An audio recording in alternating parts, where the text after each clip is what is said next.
Hello, everyone, and welcome to this very special World Carnivore Month live, where we are obviously celebrating this very interesting month with none other than Nutrition Network practitioner Claire Grant, who we have with us today. So, welcome, Claire.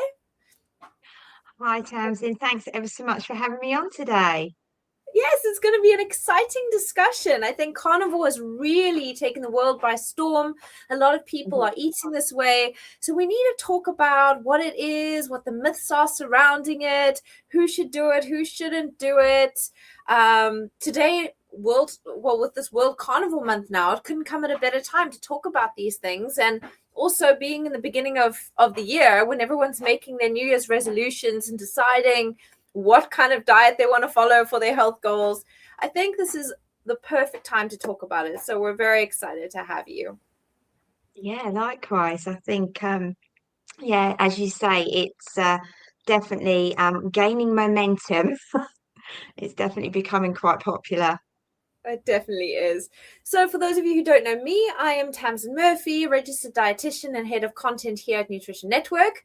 Claire Grant, on the other hand, as I said, she's a certified Nutrition Network coach practitioner. She's also a women's health specialist and one of our Nutrition Network ambassadors, a prestigious and knowledgeable elite group of coaches and healthcare practitioners who really very benevolently share their knowledge and interact and host discussions and all that kind of thing within the Nutrition Network's community membership platform. So it's just such an honor that our members within the platform have got brains like yours and experience and knowledge like yours guiding them.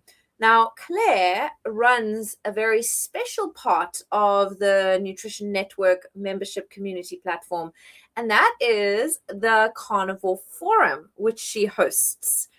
And this is a very special community space where everybody who is within the platform is welcome to join, irrespective of what membership tier they're on or anything, where they can have some incredibly honest and supportive conversations around carnivore. Also, Claire, she posts a lot of really interesting information on the topic as well. Now, Claire brings a very rare combination of lived experience, and we're going to talk to you about that, Claire, about your lived experience with carnivore, as well as clinical insight within both the carnivore space, but as I mentioned earlier, women's health, menopause, chronic pain as well, and autoimmune conditions and metabolic healing.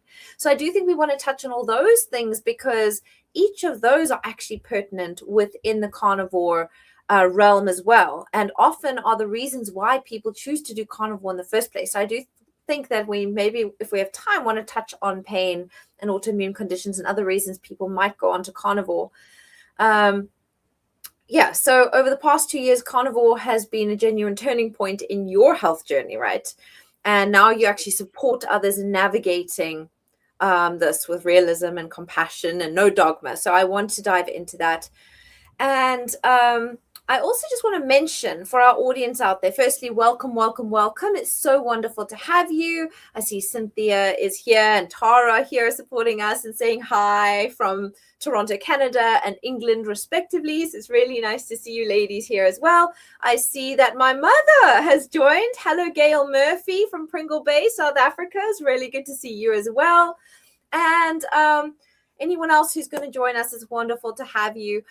I would like to also just note that we are having a special in honor of World Carnivore Month on our carnivore training, which, to be honest, is one of my very favorites of our courses.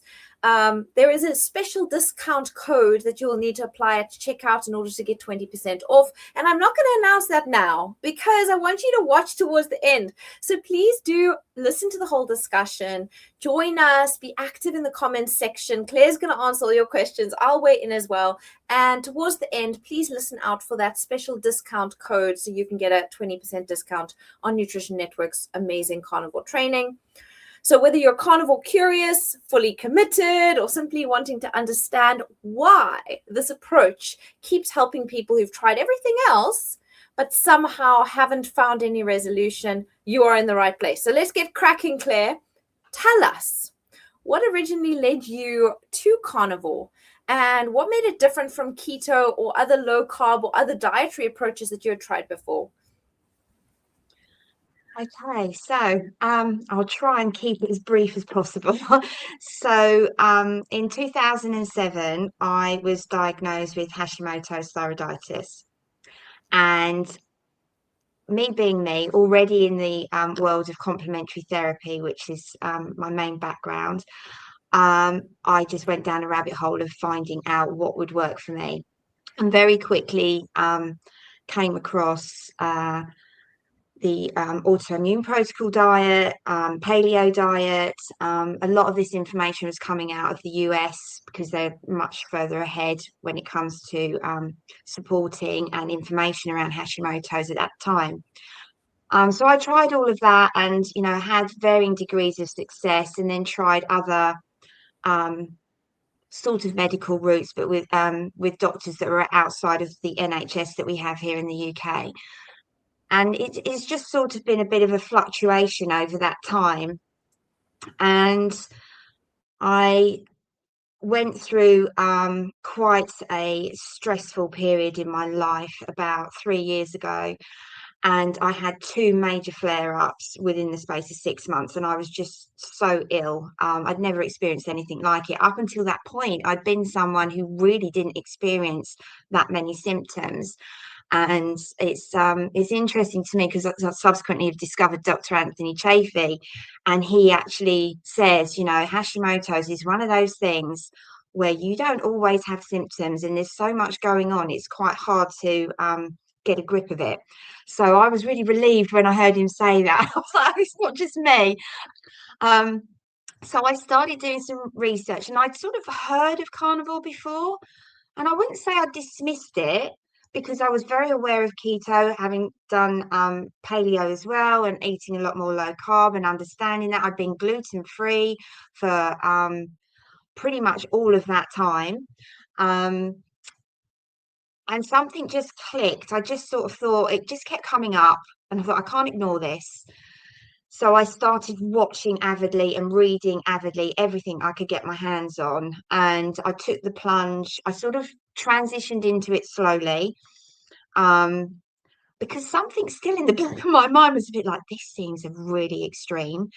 And I think this is why I really like talking to people, especially as you said, who are carnivore curious, because I just want them. I know what that's like. You sort of sit there and go, how can this possibly work? This just seems way too extreme. But I thought, well, I've got nothing to lose. I've tried pretty much everything else. I've got to get a handle on this, because if I don't, it's just going to escalate. So I jumped in April 2024, and yeah, I haven't looked back. That leads me to today, and it's just become my passion. I was already working with women, and particularly going through menopause, and I was always explaining to them why they would need to look at reducing their carbs and just looking a bit more at getting more protein and the healthy fats into their diet. And I don't shove carnivore down anyone's throat at all. I like to lead them gently. So I'll sort of talk about the principles around it, but without using that word, because I think for some people, they think it's a fad diet. But when you actually look into the history of it, and actually how far back it goes, and then even more recently, the people who are out there, the big influencers, for want of a better word, the changes that it is making across the world to people's lives is amazing. Wow, there's so much there, Claire. What a journey. And I want to dive into a few things. Well, actually, two things you've said, three things Sure. you've said. So, firstly, Okay. you mentioned this flare up that you had and you felt absolutely awful. Can you Yeah. tell us how that felt for you, and then maybe juxtapose it to when you say you've now been on carnivore since the beginning of 2024 and you've never looked Nearly two back? years. Okay. Yeah. So you've never looked back. So I'm hearing the flare up story. I want to hear how you felt, and maybe just explain Hashimoto's a little bit more. It is an autoimmune condition where your immune system attacks your own thyroid, to the point that your thyroid actually often gets destroyed, and then you end up having to go on exogenous or external thyroid hormones because your body can't Yeah. make it anymore. And so obviously you're going to feel all the bad feelings associated with having low thyroid then, so which is like sluggishness, feeling cold, gaining weight, hair loss, those kind of things. But then you mentioned a flare up, and then you mentioned never looking back. Now, autoimmunity is not really considered something generally that can be cured, and it's often, drugged with all sorts of drugs that don't make you feel very good. Can you maybe tell us, just paint those pictures, those two very, very different pictures for us, and what your actual experience was, if you don't mind? Yeah. So I was initially diagnosed because I was trying to start a family back in 2007, and my period disappeared. And went to see my nurse practitioner, and they were very like, "Oh, you're just trying too hard to get pregnant, and the stress is stopping your period." And me being me was, do I look like I was born yesterday? I was just, I'm not having that. So after 3 months of still no period, I'd come off of very long-term birth control. So I have to put that in there because I do think that plays into it a lot. But that's another story and another discussion. Um, and 3 months, still no period. So they ran a blood test and it was like, oh, yes, you've got hypothyroidism. Thankfully, I had a very switched on nurse practitioner who knew about testing for antibodies because it is not standard in the UK and across many parts of the world.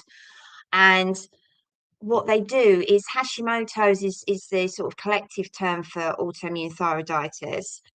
Um, and hypothyroidism, which is the part of the condition that they treat with exogenous medication, exogenous hormones, so known as thyroxine, different names for it across the world there as well. So that is just one symptom. So it can play havoc. If you think about it, your thyroid is like your master gland for your metabolism. So it controls virtually every single cell in your body. You need that thyroid hormone in every cell in your body. So it can show up in people in many different ways. So that was the main thing it showed up for in me. Although I was running a low basal temperature, but I ignored that because I didn't have the hair loss, I didn't have the weight gain, I didn't have the dry skin, all of the things that they tell you to look out for. Um, so I sort of ignored it, and it wasn't until we had the blood test that it confirmed it. So, like I said, I tend to go down rabbit holes and go off and do something a little bit alternative. So I found an amazing doctor over here called Dr. Barry Durham Peatfield, who wrote an amazing book all about thyroid. And I went to see him, and he supported me. And he said, "What are you looking for?" I said, "We're trying to start a family." So he helped me get to the bottom of that and made sure that my periods came back online. So then I was pretty much, I had two pregnancies. They were absolutely fine. Probably the healthiest I've ever been. And yeah, it was really sort of after my second pregnancy where things started to not really feel quite right.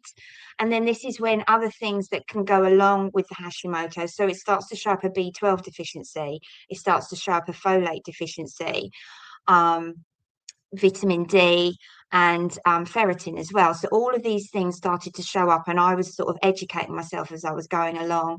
I was very deep into forums and learning about like I said, with America, they're so far ahead with all of that.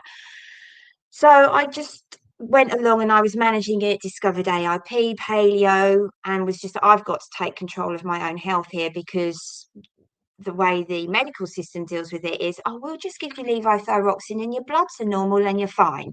It's like, no, that doesn't work. So I had to sort of go off on my own and find ways of managing it.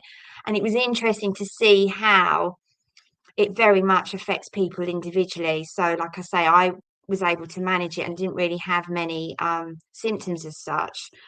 other people struggle very badly with the weight gain. Incidentally, the weight gain for me came once I was on the levothyroxine. So that was quite interesting. And the hair loss started once I was on the medication, but you have to sort of get the blood levels right. So it became that, almost looking for that magic fix. What is it that's going on here? And like you said, I struggle with the term autoimmunity and the body attacking itself. To me, that doesn't make a lot of sense. And I know that's also something else that Dr. Chafee has said, that doesn't make an awful lot of sense. I genuinely feel now, having done all the research and the education that I have, that there's something within our diet that will cause this inflammation within the body. And I think what the autoimmunity is expressing is a severe version of inflammation within the body. And it just may, my weakness was in my thyroid. For other people, they may come out with multiple sclerosis, or they might have some other type of autoimmunity. And it's, to me, I think it's a very severe expression of inflammation. So I So just want when to I had that butt compounded in with, there quickly, Claire. yeah, Sorry, because I think you've brought 2 points I just want to highlight to the audience.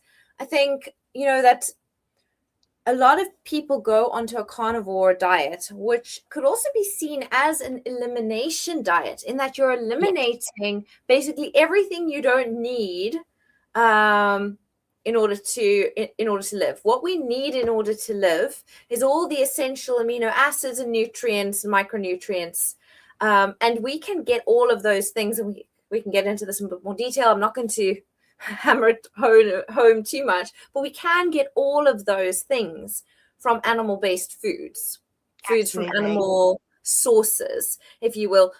It's very difficult without supplementation, from like supplements made in factories. We can't get all of the nutrients that we need from plants alone. We can't. So things like, and you highlighted these nutrients, which is very interesting to me, Claire, these nutrients that you found being nutrients of concern within this condition. And I was hearing them and I'm thinking, those are all animal derived nutrients. You mentioned ferritin or iron, you mentioned B12. I mean, those are really quintessential examples of animal sourced nutrients. That B12 you can't get from plant sources. Iron, you can't get any decent iron in a decently absorbable and bioavailable form from plants. So it's very interesting that you say that. I want to fast forward a little bit, because we're not going to get through everything, and there's so much I want to get through. You said that you went onto carnivore. So let's jump forward to that. And you didn't look back. How did you feel after you were on carnivore? Did your thyroid levels come right? Did you get to go off your exogenous or your external thyroid? Did your period come back? Did you feel better? In what way was carnivore helpful to you? So I think for me, it was the main thing was getting my weight gain under control. So to date, I've lost 65 pounds, which I think is about 28 kilos, something like that.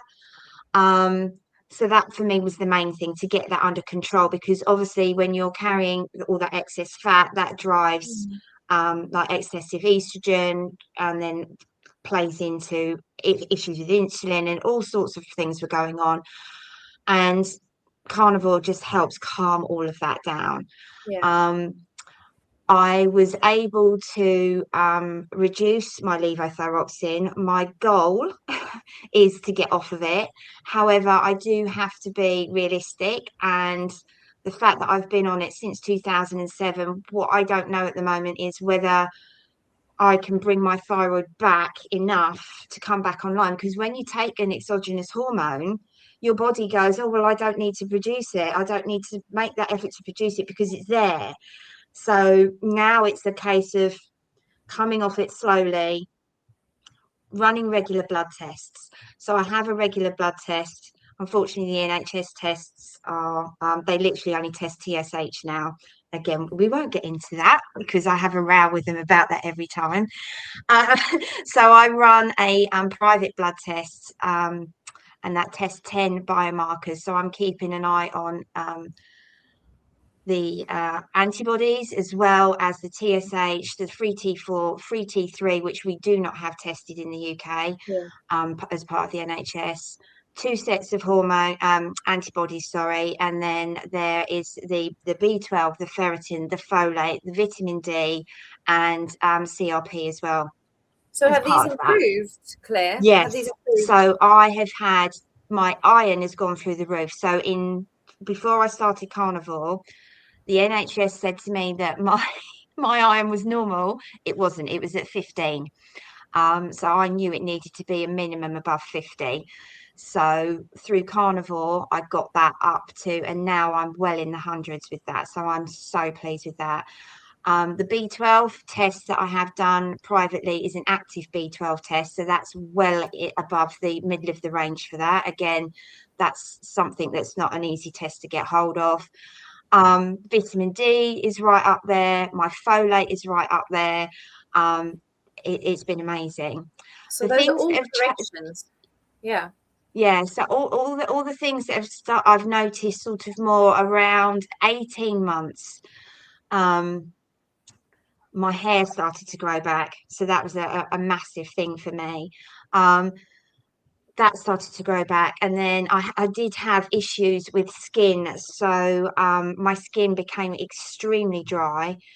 And then also I think like almost like with edema, which is part of hypothyroidism, and I noticed that that had started to disappear. Keratosis pilaris, which is like what known as chicken skin, that's part of it. That started to disappear. And I was blown away because I never thought any of that was going to change. So it's if you have a long-term chronic condition, it will help. You just have to be patient. And I think people think there's like some sort of switch and it's just going to Mhm. change over time. It doesn't, but the energy that you get, the calmness. I think so many carnivores talk about how they just feel calm.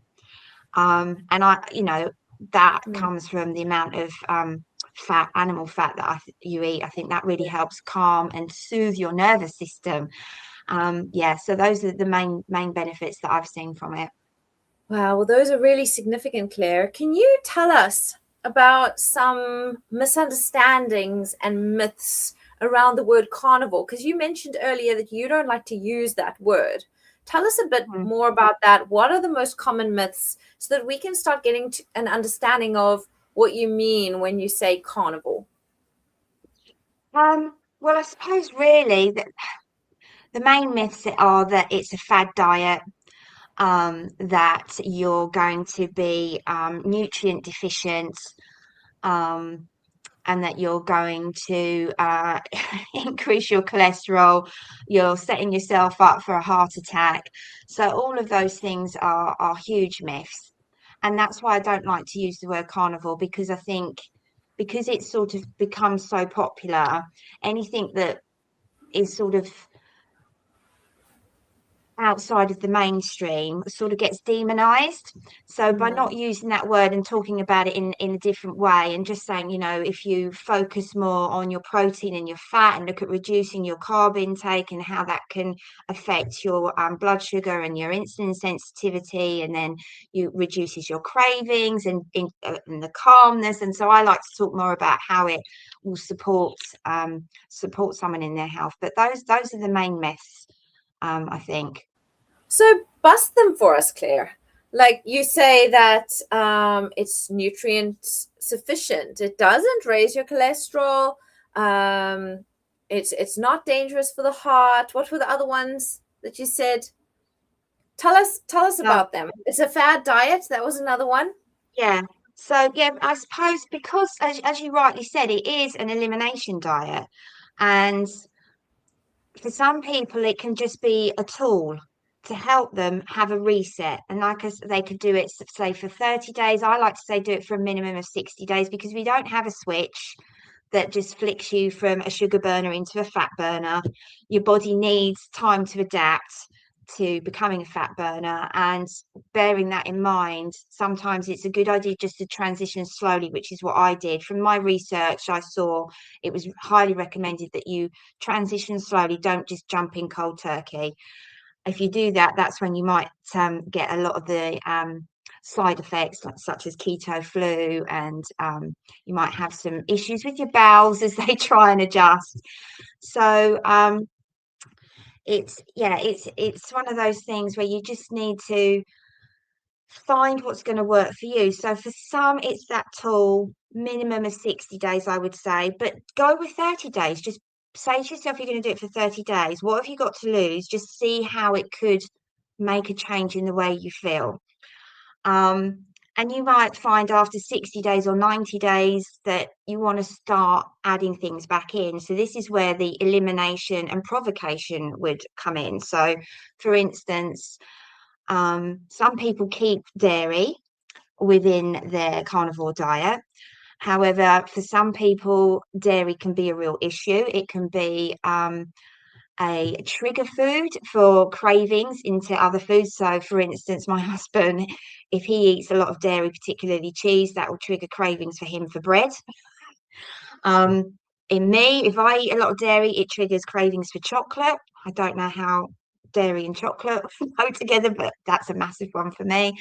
For other people, say if they've got, it can create skin conditions. It can also slow down or completely stall weight loss. So I think dairy can be a big one for people to reintroduce. And when you've been eliminating for a while, you can then hear your body talk to you. So when you bring something back in, say you introduce a bit of cheese, if your body's going to react to that cheese, you're going to notice it because you've not had that for the 60, 90 days previous. So it's a really good way of introducing things back into your diet. For some people, carnivore is the only way because they may have issues around types of foods that they just aren't able to control. So for some people, that abstinence that they get through carnivore and that feeling of that energy and that calmness and just feeling in control. And a big expression at the moment is the food noise. So that comes from the world of the GLP-1s. But when I hear people going, "Oh, it's the only way I can get rid of the food noise," I end up screaming at the telly or YouTube saying, "But if you go on a carnivore diet, you increase your own GLP-1, that calmness that comes, that food noise goes away by itself," because I've experienced it. And I know many, many people have experienced that. So yeah, it's definitely not a fad diet. It is a tool for some, for others, it becomes a way of life. The nutrient deficiencies, as you've very explained already, it's some of the most nutrient dense food on the planet, particularly ruminant meat. I know a lot of people will go, "Oh yeah, but what about your vitamin C?"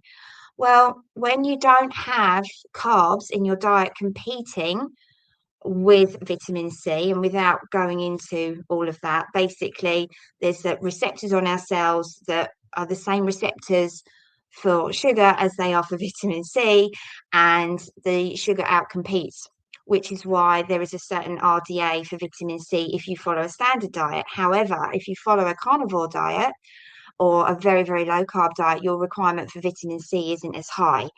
So that's why there's plenty of us walking around and we haven't developed scurvy.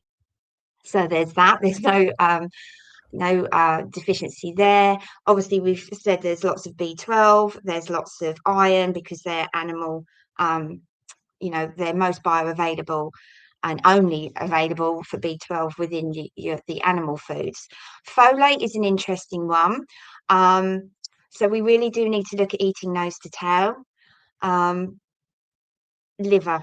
So liver, beef liver in particular, is, that is like nature's multivitamin. The same with eggs, if you can tolerate eggs. So both of those things will give you a lot of those micronutrients that people think you're going to be deficient in. Yeah, Yeah, I think that pretty absolutely. So I much. think I think you've said so much there, and I think it's really awesome, and I think it's definitely a segue for people. Unfortunately, we can't present it all here, but definitely go onto YouTube, go onto blogs, and start researching this for yourself.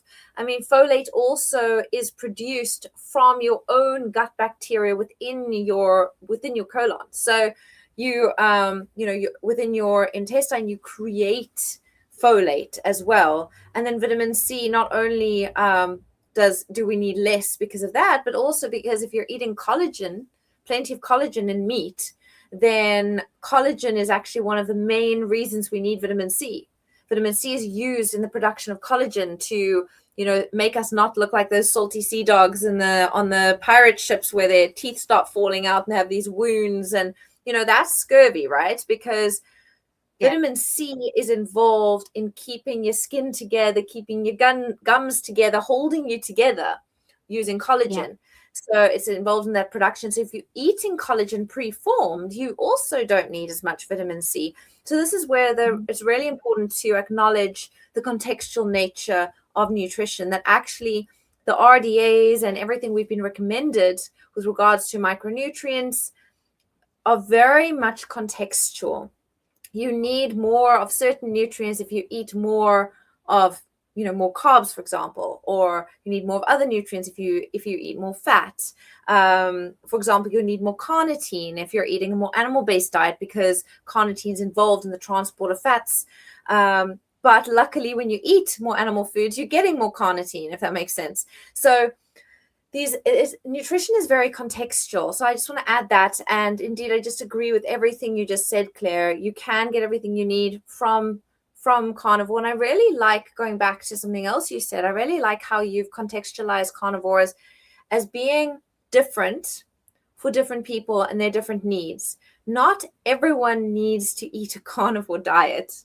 Okay. Yeah. But us as humans, we have evolved to eat animal-based foods. We really have, and you can see that in the fact that we cannot get everything we need by eating a vegan plant-based diet without supplementing with supplements made in a factory, right? So our ancestors who didn't have factories that can make supplements, they wouldn't have lived on a vegan diet, right? Because you can't, not without human interference. So humans are supposed to eat animal-based food, and there's plenty of research showing that. Go and look at Mickey Bendore's research. It's absolutely amazing, looking at how humans evolved to eat an animal-based diet, and that we only kind of went towards eating plants during times of famine, and then eventually when we killed off the really, really big, nice woolly mammoths with all their yummy fat, we started to have to rely a bit more and more lean animals, in which case we weren't getting enough fat, and so we had to rely a bit more on plant foods. And then eventually we settled down and started farming and things like that. So, and then we changed our diet further. But for the majority of human existence, we have eaten very high fat animal-based diets, which brings me to your point about the ruminants, Claire. And I really like that. Ruminants, carnivore diets, because you talked about what you can include and what you can't include on a carnivore diet. And I want to emphasize this. Ruminants are animals that generally have more fat as well. And humans need that. There's a ceiling for how much protein we can eat as humans without getting protein toxicity and dying. And that is why we can't go and live on chicken alone or on rabbits alone, or we'll get what's called rabbit starvation. Could be called chicken starvation, I suppose. But it's protein toxicity. It's when you aren't eating carbs and you aren't eating enough fat either, and you're just trying to fill up on protein. We can't do that. So once you've reached your protein ceiling, you have to get the rest of your calories from somewhere, and that's either fat or carbs. And if it's carbs, then it's probably going to be coming from plants, and plants come with a whole lot of pesky nutrients, which can potentially elicit these kind of things like autoimmunity, like you described. And eliminating those for a period of time and then reintroducing them can show, like you said, these pesky symptoms, which you're now able to see because you aren't in what people call a dirty pond. You're not a fish swimming around a dirty pond. You can't see if more dirt comes into the pond. If you're a fish swimming around a clear pond and you introduce some dirt, you can see that dirt and you know where it's coming from. And it's the same thing you just described, which is also why if you are going to reintroduce foods after you've been eating an animal-based diet for a certain amount of time, and I'm using animal-based diet and carnivore interchangeably here, then you should do it one at a time so that you can see and write down your symptoms. Write down, Yeah. how do I feel? Do an energy scale because you mentioned energy. Do a cognitive or mental clarity scale because you mentioned, I know Tara said carnivore zen in the comments,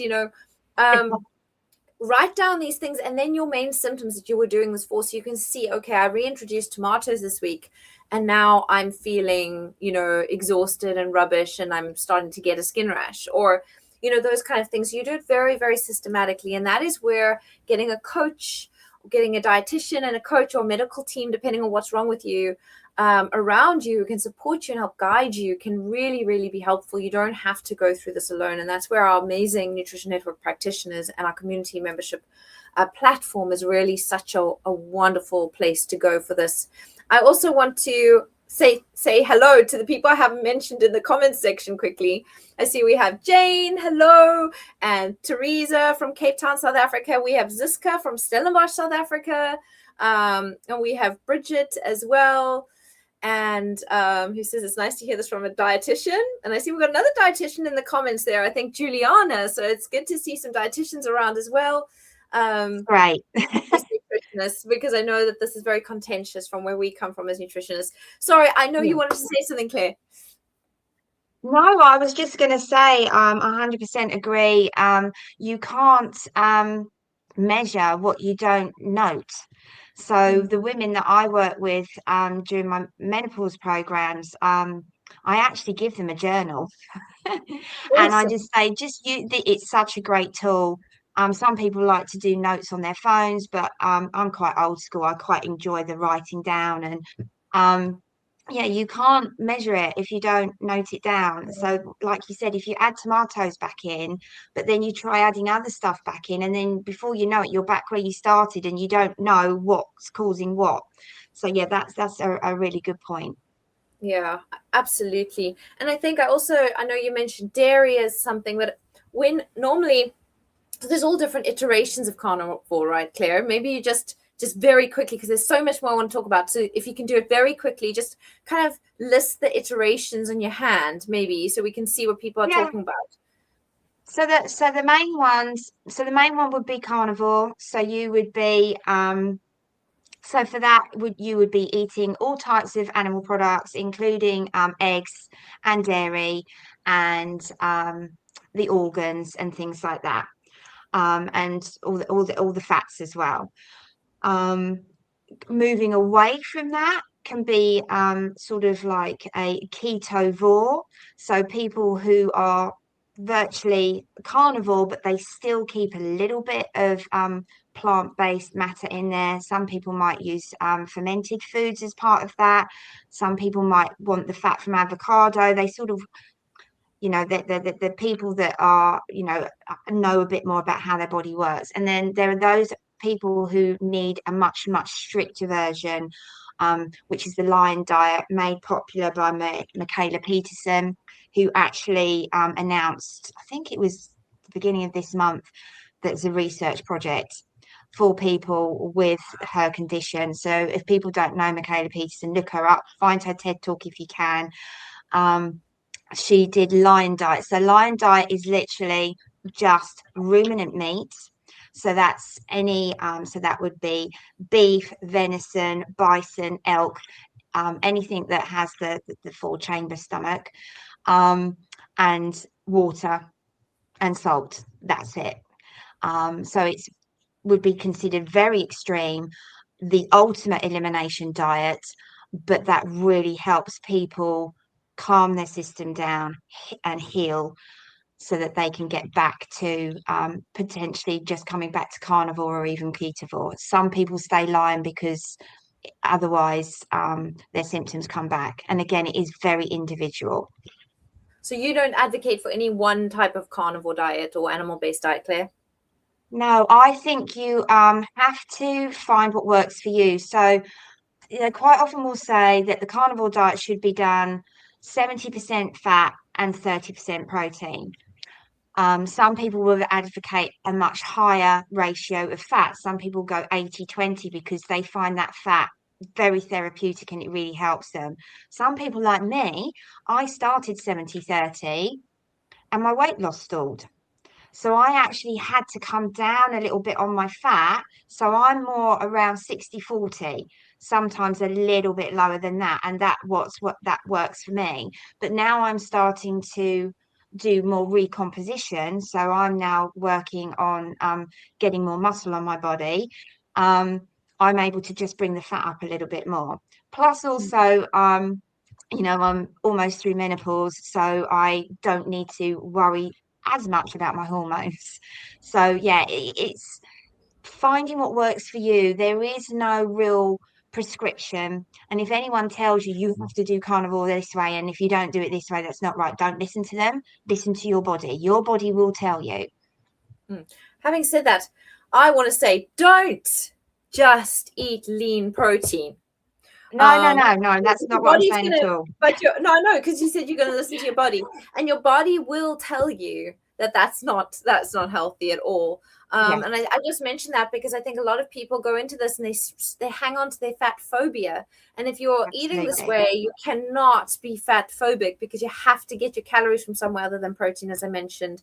And I also do want to say, like, just reiterate what you said, Claire, which is dairy can be very irritating for a lot of people. So you may want to eliminate it initially.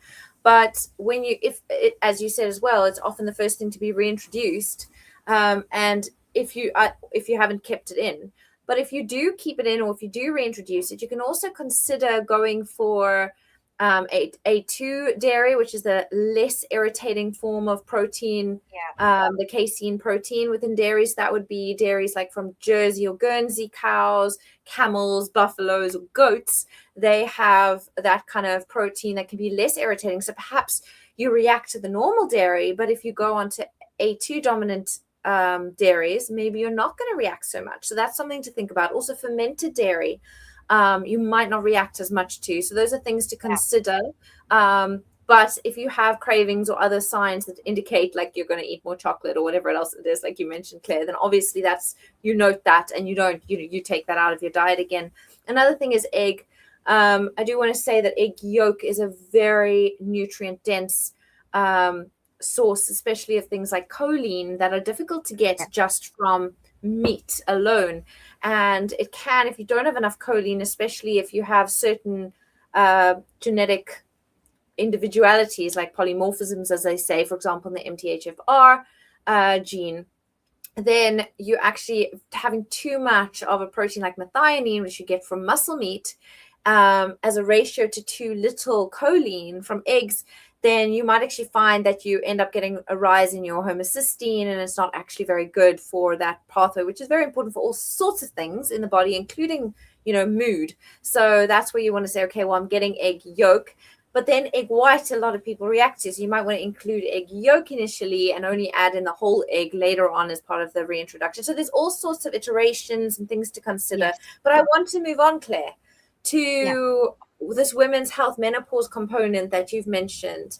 You know, yeah, do you think that this is, obviously you do think so, this is a diet for women? Because you often think, oh, yeah. carnivore, the big men with their, or the warriors would have eaten this way. How do women fit into this? And what about women in midlife? Like you say, if you're going through the perimenopause, menopausal transition, where does carnivore fit into that? And then postmenopausal, where does it fit in? Tell us a bit about that. Well, just continuing from what you said about making sure you have enough fat and protein in your diet. Um, I'm not sure about you, but definitely for my generation growing up, seeing our mums with their, I can actually see the cover of it. And you may have had this in South Africa. And I know they had it elsewhere around the world. You would have had a little book with a calorie counter and like this torso of a woman on it with a tape measure around her waist. I can clearly see that. So I'm of the generation that grew up with a mum obsessed with calorie counting. And I mean, my mum was tiny anyway, but she was, we're sorting late 70s into the 80s, and you would be, you can't eat fat. So what I'm seeing is that what happens with menopause is it's your body showing you what you have incorrectly been doing, not through any fault of your own, because you've been brought up to believe that you need to eat low fat. And most women also under eat protein a lot. So both of those things together, when you bring that back into the diet, can actually start to improve any of the symptoms that you have.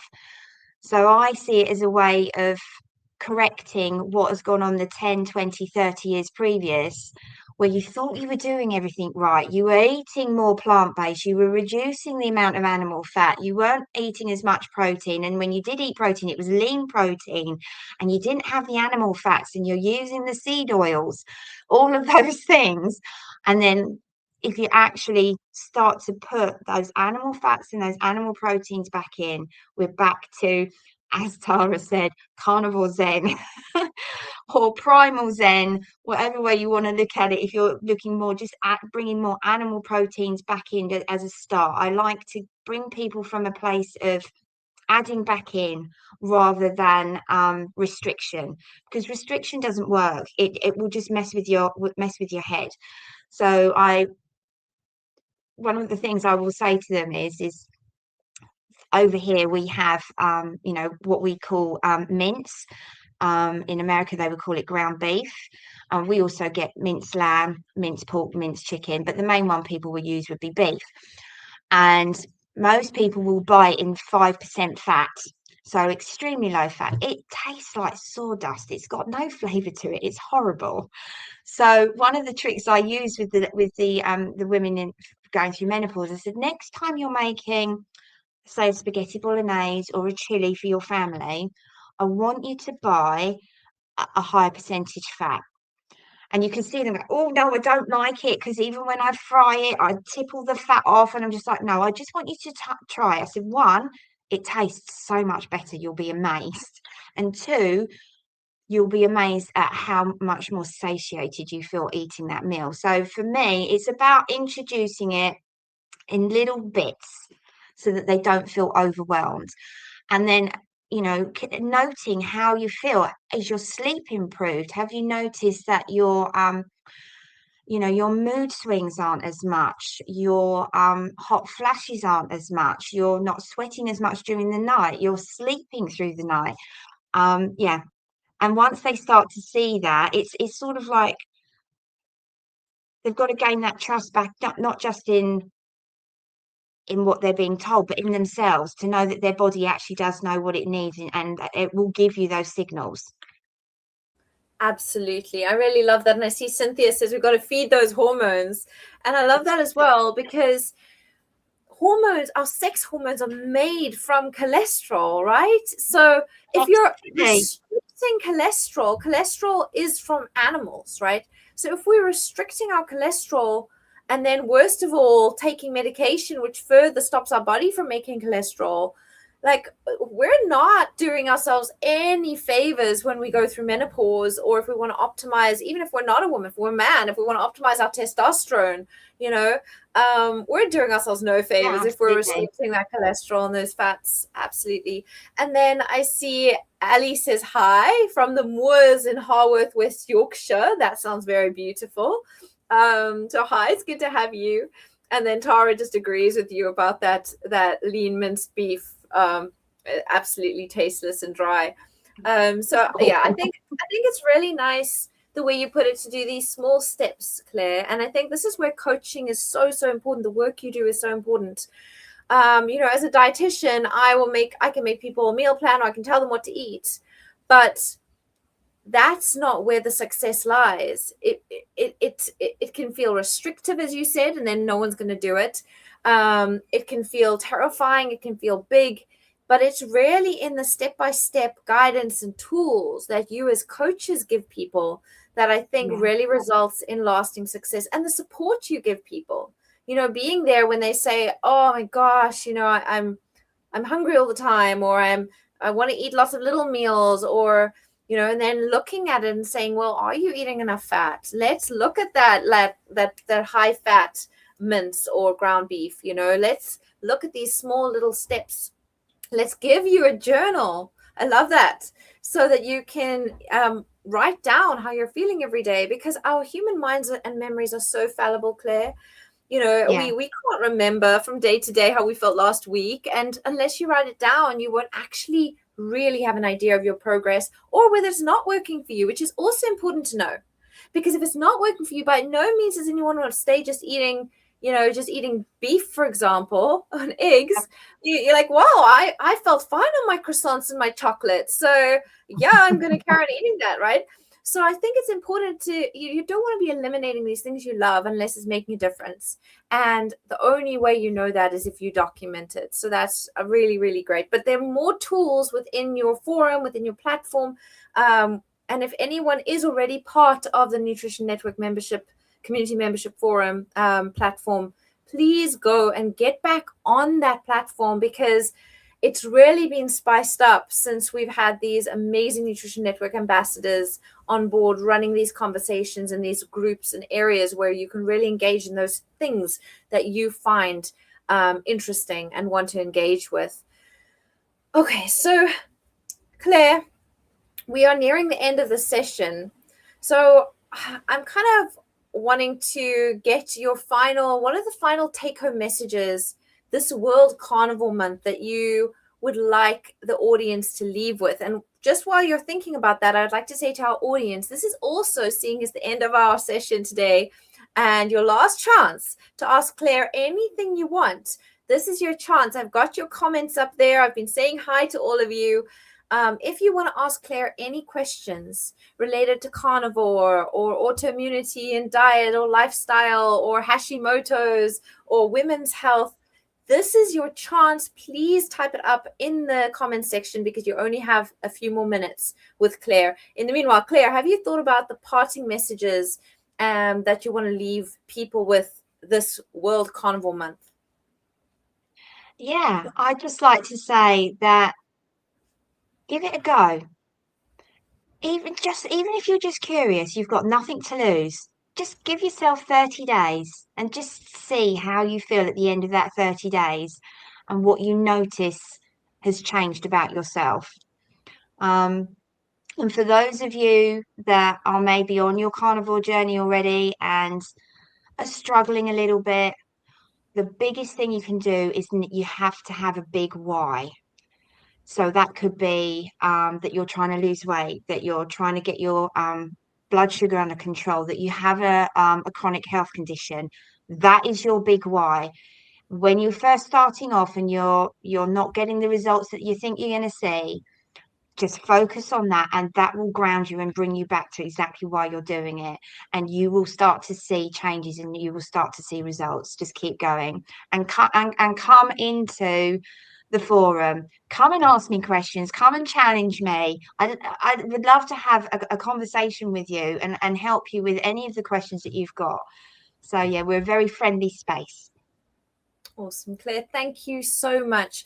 I think those are really important messages. And I think for any of you who didn't catch Lucia's live last week, for more of these tools that Claire's only just had time to touch on one of them, we dive in a little bit more depth into that last week with Lucia. If you missed that, you can go onto Nutrition Network's Facebook page and look at the previous live discussions we've had, or you can head over to our YouTube channel where the previous live for the previous week comes out on every Tuesday. And you can have a look there where Lucia speaks about behavior change. And we've spoken to a lot of other amazing people. So please head over to our YouTube channel. Or if you're driving around the car or cooking and don't have time for watching things, then you can also head over to Nutrition Network's podcast. Like and subscribe, join, and then you can catch all of those things that we talk about on those platforms as well. I see Tara's got a question for you, Claire. Do you think carnivore is suitable for everyone at all life stages? Yeah, I think it's suitable for everyone to try, just to see whether it works for them. As we said previously, it's not for everyone to stay on permanently, but if at any stage of life, if there's something that's not quite right and you're not quite sure, and you say that you've tried everything, but you haven't tried carnivore, then yes, 100% give it a go. Again, go for that 60 days, 90 days, and just note what changes, and then see how maybe just having that little more animal protein and fat in your diet makes such a difference. Absolutely. Thank you, Claire. And I want to add to that, that brings us to the question about, can people stay on carnivore and, for the rest of their lives? And my feeling is that depends on how they're doing it. I don't know what you think, Claire, but I'll just give my 2 cents worth first. I feel like that depends Sure. on how they're doing it. Are they including just muscle meat? Then, based on the information that we have, even though some people claim to feel fine on that, and maybe we'll find the scientific reason for that. At the moment, I can't understand how they can just feel fine on muscle meat. I feel like they would Yeah. need to be getting nutrients from elsewhere, including liver, anywhere between 100 and 300 grams of liver a week, just to make sure that's kind of your multivitamin supplement when you're on carnivore. Include organs and other things like that when they can, or if they're inclined towards that, including bone broth to ensure they're getting the minerals, upping their salt a little bit, and then focusing on ruminants, as you said. They can dabble in the other meats if they want to. And then, in my opinion, including eggs as well, even if it's just the egg yolk. Yeah. And if they're doing those things, then I feel like, and ideally buying them highest quality meat that they can afford to buy, Yeah.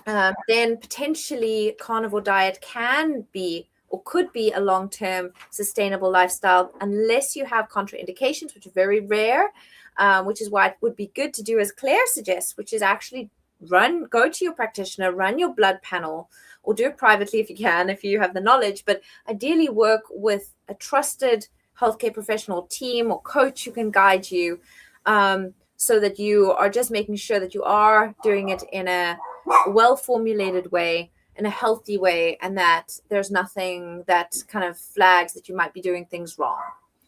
Or that your body might be inclined towards, let's say, storing excessive iron, for example, which would be dangerous and can happen in carnivore sometimes. So you'd want to run your ferritin occasionally or your iron occasionally. Those kind of things are just little things that you want to consider. Claire, did you have anything to add to that with regards to long-term carnivore? Yeah, well, there are recorded instances of so the most famous one is probably Maggie the rancher, who has she's well in her 80s. She still runs her ranch every day. So she's been carnivore now for 65, 66 years. Um, there's another guy, he's been doing it for over 40 years. But what I would say is that I think you sort of adapt. So if you're coming from where you eat, so, like you've mentioned, the meats that would be very high protein and low fat, particularly chicken, but that's fine. A lot of people will keep their chicken in when they start because they're just getting used to it, and then they might start to eat the higher versions of chicken. So they're eating the thighs instead of the just the breast meat, and they're eating the chicken skin, which is just absolutely delicious. But as you go on, your your taste will change and your body will start to tell you. So I was always very much, oh God, I can't eat oily fish. I just can't bear it. And now I eat a small tin of mackerel, or I'm working my way up to sardines. I'm getting there with the sardines, but mackerel is my thing at the moment. I eat that Yeah. 3 to 4 times a week, so I'm really hitting that EHA and DHA, so essential, which is also in the fat, particularly on lamb, but you're not going to get as much bang for your buck as you Yeah. get from the oily fish.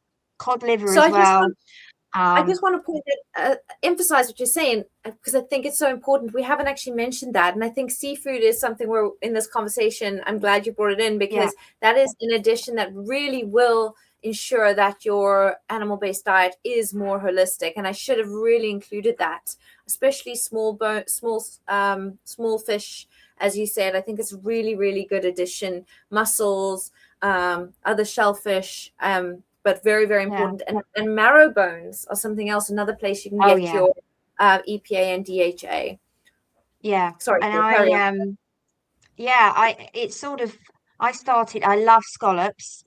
Um, and so I started eating scallops. I didn't really go back much to tuna, but then I noticed I was starting to change, and I just sort of thought, right, I'm going to try this mackerel. I'm going to give it a go, and I was like, oh my God, that's amazing! I just, and Yeah. it is. So yeah, don't be afraid to just try these things that are there, and your taste will change, and you will hone in, and your body, you really do start to become much more sensitive to the Yes. cues your body's giving you as to what you want and when you want it. I mean, I know that in my grandma's generation, as you mentioned, liver, they would eat liver, Mhm. you know, a certain whether once a week or you know, a certain amount, and they would always have it. And you know, they knew what they were doing. Absolutely. And that's where I think this diet is really, really very good for developing brains as well. I think we mustn't just think of it as being for adults. I think if we make this the way our children eat as well, but allow it, I think, to be a little bit more loose with regards to vegetables and fruits and dairy and eggs, sticking to whole foods, then I think that absolutely. And you can make liver in great ways, like liver pate and all sorts of other things. But we are running out of time. So I just want to touch on the last few comments.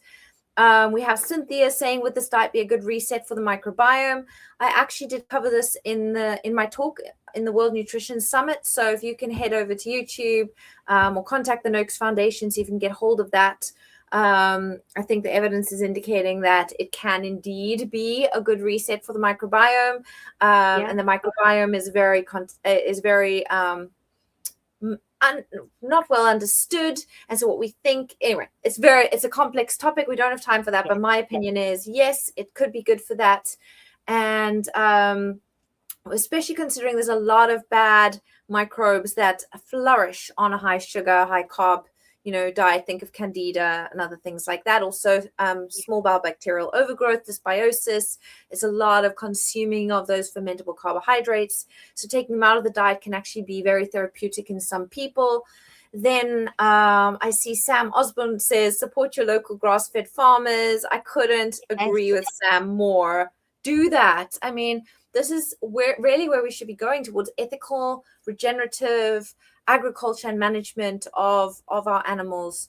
And so if you can, definitely support your local grass-fed farmers in that regard. I want to just highlight that we are working on a very exciting sustainable food systems training with Peter Ballasted, which should be coming out this year at Nutrition Network. So watch that space for all of those people who are worried about the ecological impact of animal-based diets and that sort of thing.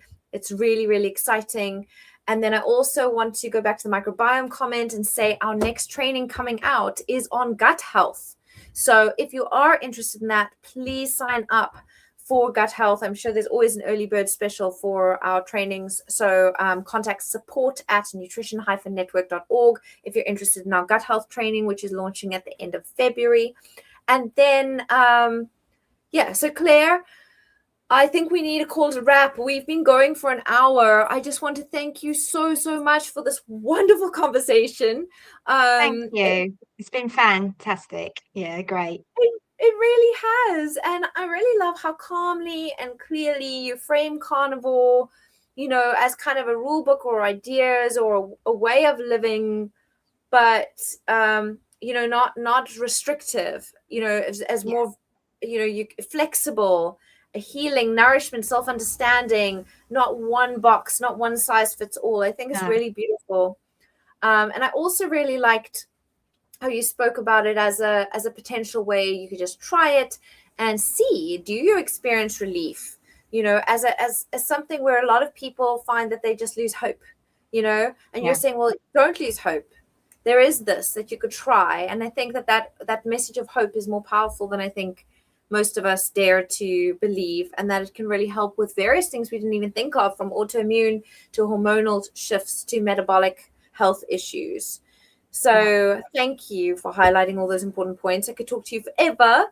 Well, But it's a if big topic, and I think we've shown that there's so much more to carnivore than even you and I realised. Exactly. So if you want to talk more about this topic and you want to rack Claire's brain and other amazing Nutrition Network practitioners who are on the platform, lecturers, peers, please join the Nutrition Network membership community. join Claire's forum in there and join the conversation, where you can really talk openly, truthfully, without dogma, without judgment. And consider, even if you've missed the first of the month with World Carnivore Month, consider this as your opportunity to do a challenge, do a carnivore challenge, and Claire would be there on the platform to support you in that as well. So please do that. And as promised, for those of you who are interested in our carnivore training and want a discount, for those of you who haven't done it, please apply the discount code carnivore20 at checkout. That is carnivore20 if you want a 20% discount on the carnivore training with Nutrition Network. So, and with that, unfortunately, we have to bid you all adieu and say goodbye. And and hope that we see you in our wonderful, vibrant Nutrition Network community. Claire, thank you again for the clarity, honesty, and heart that you bring to this work, and for being part of the conversation here and on the platform. Happy World Carnivore Month to all of you. Thank you. Thank you. Bye. Bye, everyone.